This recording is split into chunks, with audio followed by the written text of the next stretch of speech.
கைகளை தட்டி. எலும்புகள் உருவாகல, நரம்புகள் உருவாகல, தசைகள் உருவாகல, தரிசனம் உருவானதே. தாய் கருவிலே தரிசனம் உருவானதே. எப்படி உமக்கு நன்றி சொல்லுவேன், சொல்ல வார்த்தையே இல்லை.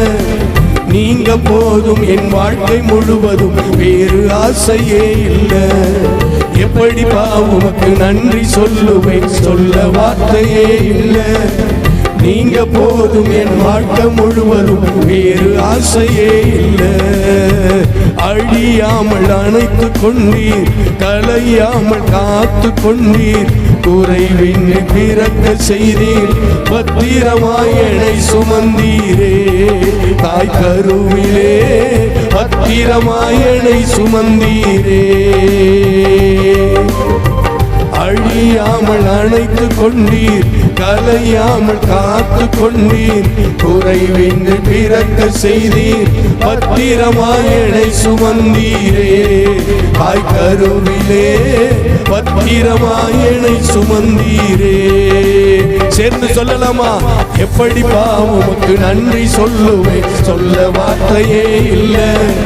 நீங்க போதும் என் வாழ்க்கை முழுவதும், வேறு ஆசையே இல்லை. எப்படி உமக்கு நன்றி சொல்லுவேன், சொல்ல வார்த்தையே இல்லை. நீங்க போதும் என் வாழ்க்கை முழுவதும், வேறு ஆசையே இல்லை. என் தாய் உருவாகும்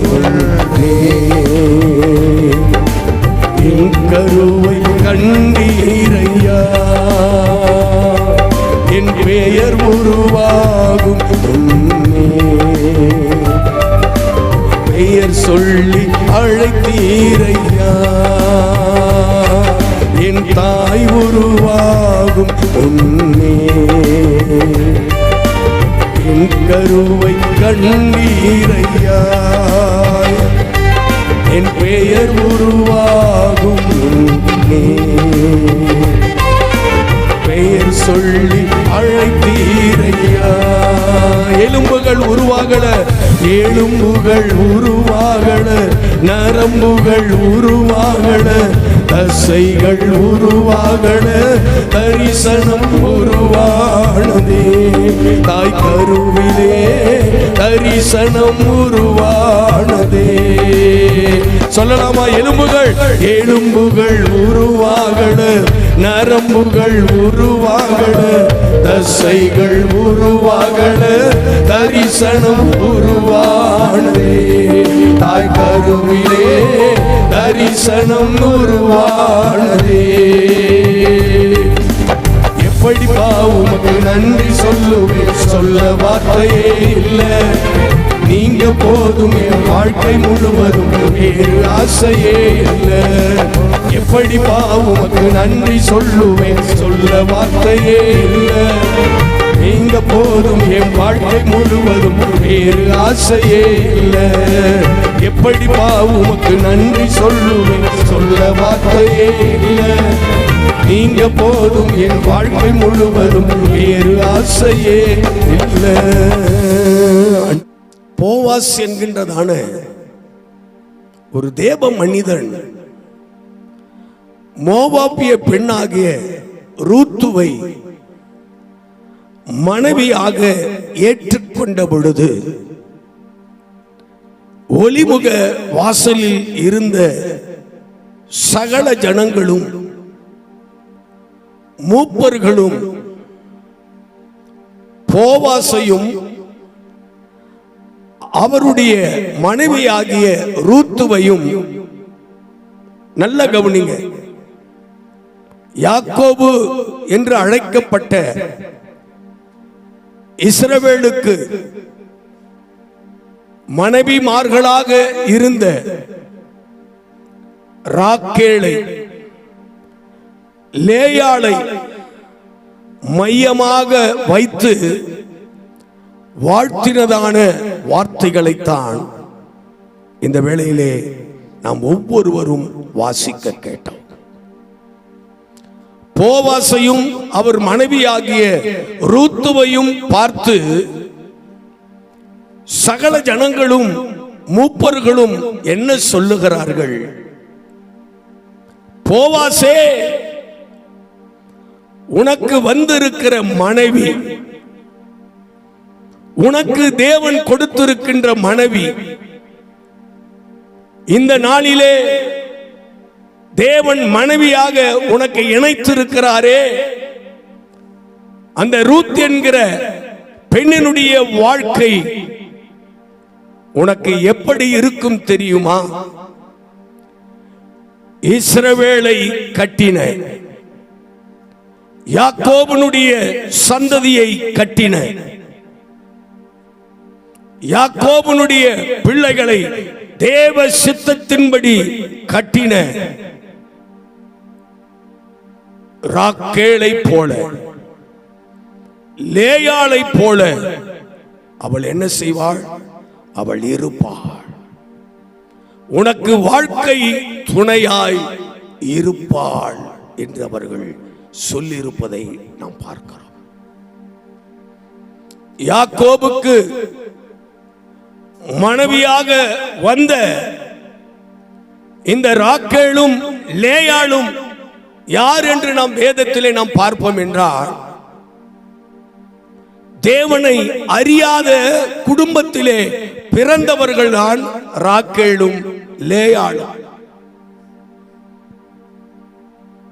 யாக்கோபுக்கு உறவின் முறையிலே இவர்கள் இருந்த பொழுதும், யாக்கோபை போல உண்மையான தேவன் யார் என்று அறிந்து உண்மையான தேவனை பின்பற்றினவர்கள் கிடையாது. உண்மையான தெய்வத்தை தொழுது கொண்டவர்கள் கிடையாது. தேவனை அறியாத, விக்கிரகத்தை தன் வாழ்க்கையில் தெய்வமாக கொண்டிருந்த அந்த இரண்டு சகோதரிகளையும் தேவனாக கர்த்தர் அந்த குடும்பத்தில் பிரித்து தன்னை பின்பற்றின யாக்கோபு என்கிற ஒரு மனிதனுக்கு மனைவிமார்களாக தேவனாகிய கர்த்தர் இணைத்தார். தேவனை அறியாத, யெகோவா தேவனை குறித்து கேள்விப்படாத அவர்கள் தேவனை அறிந்து தேவனை பின்பற்றின ஒரு தேவ மனிதனை திருமணம் செய்து கொண்ட பிறகு அவளுடைய வாழ்க்கை முறைகளை நம் வேதத்திலே கவனித்து நாம் பார்ப்போம் என்றால்,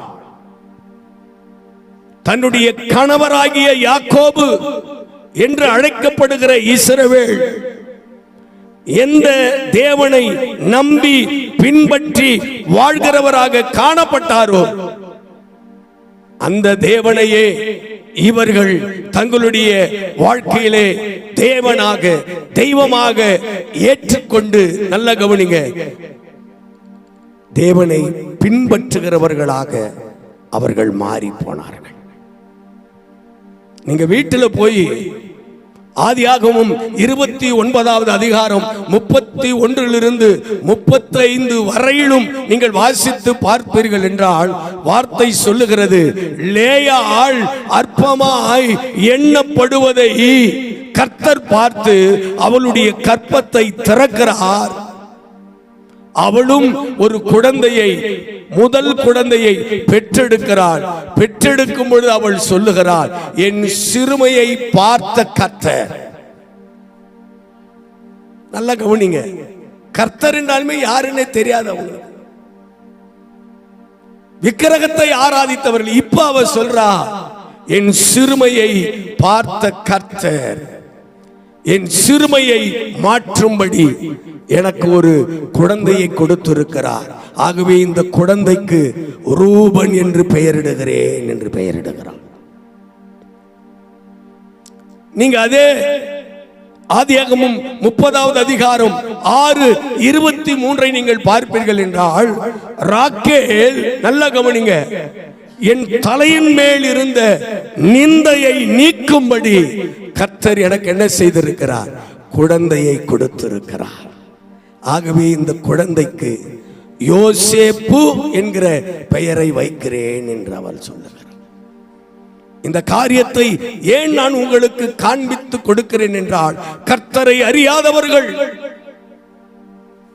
உண்மை தெய்வத்தை அறியாதவர்கள், கர்த்தரை அறிந்த ஒரு மனிதனை மணந்து கொண்ட பிறகு அவர்களும், நல்ல கவனிங்க, கர்த்தரை தொழுது கொள்ளுகிறவர்களாக, கர்த்தரை ஆராதிக்கிறவர்களாக, கர்த்தருடைய சத்தத்திற்கு கீழ்ப்படுகிறவர்களாக அவர்கள் மாறி போனார்கள். என்ன ஒரு ஆச்சரியமான வசனம் தெரியுமா? நீங்க வீட்டில் போய் வாசித்து பாருங்க. ஆதியாகமம் 31வது அதிகாரம் 14, 15, 16 நீங்க வாசித்து பார்ப்பீர்கள் என்றால், நல்ல கவனிங்க. தன்னுடைய மாமனார் வீட்டிலே மாமனார் மூலமாக நடைபெறுகிற நெருக்கங்களை தன் மனைவிகளிடத்திலே யாக்கோபு சொல்லும் பொழுது அதை கேட்கிற அந்த ராக்கேலும் லேயாளும், நிறைய காரியங்களை தமாஷா சொல்லலாம், நேரம் கிடையாது. அந்த வார்த்தைகளை கேட்கிற ராக்கேலும் லேயாளும் சொல்றாங்க, தேவன் உனக்கு என்ன சொல்லி இருக்கிறாரோ, என்ன சொல்லி செய்ய சொல்லி இருக்கிறாரோ அதன்படியே நீங்க நடங்க, அப்படி என்று தன் கணவனாகிய யாக்கோபினிடத்திலே சொல்றான். தேவனை அறிந்திருக்கிற, தேவனை தன்னுடைய வாழ்க்கையிலே சொந்த இரட்சகராக ஏற்றுக்கொண்டு தேவனை பின்பற்றுகிற தேவ பிள்ளைகளுடைய வாயிலிருந்து கூட இப்படிப்பட்ட ஒரு வார்த்தைகள் வருவது கிடையாது. உங்களை நீங்க ஆராய்ந்து பாருங்க. உங்க வீட்டில் இருக்கிற கணவனோ அல்லது மனைவியோ, அம்மா ஐயா நான் ஜெபிக்கும் பொழுது கர்த்தர் இப்படி எல்லாம் செய்யும்படி நடக்கும்படி என்னோடு பேசினார் என்று சொல்லும் பொழுது எத்தனை பேரு புருஷனை பார்த்து தேவன் உங்களுக்கு சொன்னபடியே செய்யுங்கன்னு சொல்லி இருக்கிறீங்க? எத்தனை பேர் மனைவியை பார்த்து தேவன் உனக்கு சொன்னபடியே செய்யுமான்னு சொல்லி இருக்கிறீங்க? வேதம் ஒரு மனிதனை கனப்படுத்துகிறது என்றால், முக்கியத்துவப்படுத்துகிறது என்றால், அவ்வளவு சாதாரணமாக அது ஒரு மனிதனை முக்கியத்துவப்படுத்துவது கிடையாது, கனப்படுத்துவது கிடையாது. ஆண்டவர் சொல்லியிருக்கிறார், என்னை கனப்படுத்துகிறவர்களை நான் கனப்படுத்துவேன். விக்கிரகத்தை ஆராதிக்கிறவர்கள், விக்கிரகத்தையே தொழுது கொண்டவர்கள், ஆனால் அவர்களை கொண்டு வந்துதான் கர்த்தர், நல்ல கவனிங்க, யாக்கோபுனுடைய வீட்டையே கட்டினார், இஸ்ரவேலுடைய வீட்டையே கட்டினார். இன்னும் சொல்ல போனா ஆபிரகாமை பார்த்து சொன்னார், உன்னை வானத்து நட்சத்திரங்களைப் போல பெருக பண்ணுவேன், பூமியின் தூளை போல பெருக பண்ணுவேன் என்று சொன்ன வாக்கு தத்தத்தை இவர்கள் மூலமாகத்தான் கர்த்தர் நிறைவேற்றி கொடுத்தார். தேவனுடைய வாக்கு தத்துவம் நிறைவேறுவதற்கு, தேவனுடைய திட்டம் யாக்கோபனுடைய வாழ்க்கையிலே நிறைவேறுவதற்கு அவர்கள் மிகவும் பக்கபலமாக இருந்தபடியினாலதான் ஒளிமுக வாசலில் கூடியிருந்த சகல ஜனங்களும் மூப்பர்களும் போவாசை பார்த்து சொல்லுகிறார்கள், போவாசே, போவாசே, உனக்கு தேவன் தந்தருள் இருக்கிற மனைவியாகி ரூத் இஸ்ரவேலை கட்டின 2 பேராகிய, கொஞ்சம் நல்ல கவனிங்க, ராக்கேலை போல லேயாளை போல அவள் வாழ்ந்திருக்க செய்வாளாக. நல்ல கவனிங்க, இவங்க வாழ்த்தின ரூத்தும் யார் என்றால், அவளும் தேவனை பின்பற்றினவள் கிடையாது, அவளும் தேவனை அறிந்தவள் கிடையாது. இன்னும் சொல்ல போனா தேவன் ஒதுக்கி வைத்த சந்ததியில் பிறந்தவள் தான் ரூத். உபாகமம் 23வது அதிகாரம் 1 நீங்கள் வீட்டிலே போய் வாசித்து பாருங்கள். யாரெல்லாம் சபைக்குள்ளாக வரலாம், யாரெல்லாம் சபைக்குள்ளாக வரக்கூடாது என்று சொல்லும் பொழுது நல்ல கவனிங்க. மோவாபியர், அம்மோனியர் 10 தலைமுறைக்கு என் சபைக்குள்ளாக வரக்கூடாது. ஒதுக்கி வைத்த, தேவன் அனுமதிக்காத சந்ததியில் பிறந்தவள் தான் நல்ல கவனிங்க ரூத். அப்படிப்பட்ட ஒரு பெண்ணையும் ஆண்டவர் நல்ல கவனிங்க தன்னுடைய சந்ததியை கட்டுவதற்காக ஏன் நினைக்க வேண்டும் என்று வேதத்தை நீங்க ஆராய்ந்து பார்த்தா அவருடைய வாழ்க்கையில இழப்பு வரும் பொழுது இழப்பை பார்த்த அவளுடைய மாமியார் நகோமி, என் மருமக்களே, இளம் வயதிலேயே நீங்கள் விதவையாகி விட்டீர்கள், கணவனை இழந்து விட்டீர்கள், உங்களுக்கு இன்னும் நல்ல எதிர்காலம் இருக்கிறது. திருமணம் மறுமணம் செய்து கொண்டு ஆசீர்வாதமாக வாழக்கூடிய காலங்கள் எல்லாம் இருக்கிறது. நீங்கள் திரும்பி உங்கள் பெற்றோர் வீட்டிற்கே போய் அவர்கள் சொல்லுகிறபடி நடந்து எதிர்கால வாழ்வை பெற்றுக் கொள்ளுங்கள் என்று சொன்ன பொழுது 2 மருமகளில் ஒரு மகளாகிய ஒர்பாள் மாமியை கட்டி தழுவி முத்தமிட்டு கடந்து போய்விடுகிறார். ஆனா ரூத்தை பார்த்து சொல்லும்போது 15, 16, 17 வசனங்களை வாசித்து பாருங்க. அதுல ரூத்து சொல்லுகிறா, உன் தாய் வீட்டுக்கு திரும்பி போய் என்கிற வார்த்தையை மறுபடியும் சொல்லாதீங்க மாமி. இனி உன் ஜனம்தான் என் ஜனம், இனி உன் தேவன் தான் என் தேவன். பாத்தீங்களா வைராக்கியத்தை கர்த்தர் சாதாரணமா கொண்டு வர மாட்டாருங்க. கர்த்தர் பேர்ல வைராக்கியம் கொள்ளுகிறவர்களை கர்த்தர் கொண்டு வந்து ஒரு ஆசீர்வாதமான பாத்திரமாக ஆண்டவர் என்ன தெரியுமா செய்யறாரு, நிறுத்தி விடுகிறார்.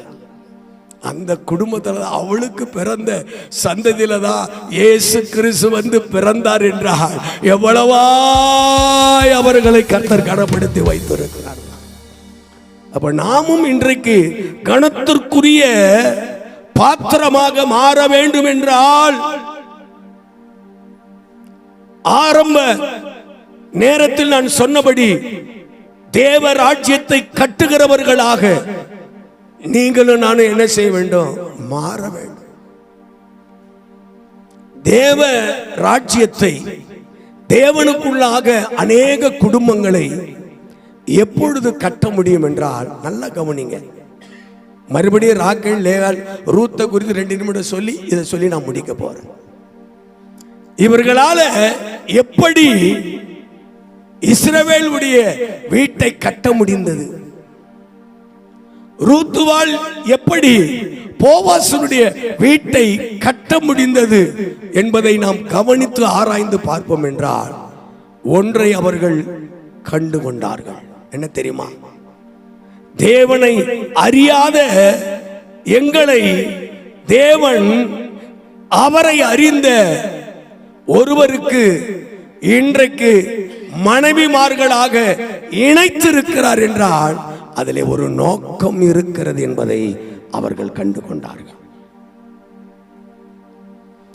தேவனை அறியாத என்னை போவாசோடு இன்றைக்கு தேவன் இணைத்திருக்கிறார் என்றால் இணைத்திருப்பதில் ஒரு நோக்கம் இருக்கிறது என்பதை கண்டுபிடித்தார்கள்.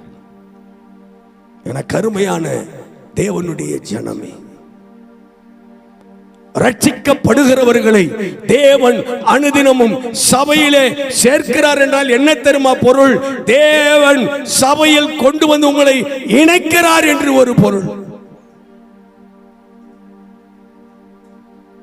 இன்றைக்கு நீங்கள் கடந்து போகிற ஒவ்வொரு சபைகளிலும் உங்களை போய் கொண்டு போய் இணைத்திருப்பது தேவனாகிய கர்த்தர். குறிப்பாக இயேசு உங்களை நேசிக்கிறார் என்கிற திருச்சபையிலே உங்களை கொண்டு வந்து சேர்த்து இணைத்திருப்பவர் யார் தெரியுமா? தேவனாகிய கர்த்தர்.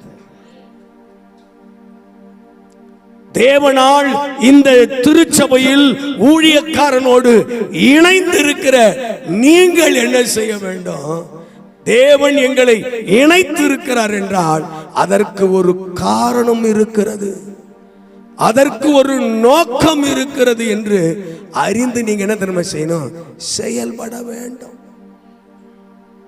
காரணம் இல்லாம எதையுமே ஆண்டவர் செய்வது கிடையாதுங்க. எபேசியர் 2:20 சொல்லப்பட்டிருக்கிறது, நல்ல கவனிங்க. அதுல பவுல் சொல்லுகிறார், அப்போஸ்தலர் தீர்க்கதரிசிகள் என்கிற அஸ்திபாரத்தின் மேல்தான் நீங்கள் என்ன செய்து கொண்டு வருகிறீர்கள்? கட்டப்பட்டு கொண்டு வருகிறீர்கள். உங்களுக்கெல்லாம் அஸ்திபாரம் யார் தெரியுமா? தேவனுடைய ஊழியக்காரர்கள். அந்த ஊழியக்காரன் மேலதான் நீங்க என்ன செய்றீங்க? கட்டப்பட்டு கொண்டு வருகிறீங்க. அதே சமயத்தில் அந்த அஸ்திபாரம் என்று சொல்லப்படுகிற ஊழியர்களும் கட்டப்படுகிற கற்களாக, கட்டடம் போல சபையாக எழும்பப்படுகிற நீங்களும் நல்ல கவனிங்க, யாரோடு இணைக்கப்பட்டிருக்கிறீர்கள் என்றால் வசனம் சொல்லுகிறது, மூளைக்கல்லாகிய இயேசு கிறிஸ்துவோடு நீங்கள் இணைக்கப்பட்டிருக்கிறீர்கள். ஒரு வீடு கட்டுவதற்கு, மாளிகை எது கட்டுவதாக இருந்தாலும் கார்னர் கல்லு ரொம்ப அவசியம். கார்னர் ராக், மூளைக்கல்லுல இருந்து தான் எல்லாமே தொடங்கும், ஏறும். அப்ப சபையே இன்றைக்கு யாரோடு இணைந்து இருக்கிறது என்றால் ஆண்டவராகிய இயேசு கிறிஸ்துவோடு இணைந்து இருக்கிறது. அப்படி என்றால் கர்த்தர் என்ன தெரியுமா செய்திருக்கிறாரு? உங்களை அவரோடு கூட இணைத்து இருக்கிறார். ஏங்க இணைத்து இருக்கிறார்? ஏங்க சேர்த்து இணைத்து இருக்கிறார்? என்னைக்காவது நம்ம யோசித்து பார்த்தது இருக்கிறார்? யோசித்து பார்த்தோம்னா, பார்த்திருப்போம்னா, நாமும் ராக்கேலை போல, லேயாளை போல, ரூத்துவை போல குடும்பத்தையும் திருச்சபையையும் தேவ ராஜ்யத்தையும் கட்டுகிறவர்களாக நாம் மாறி போய்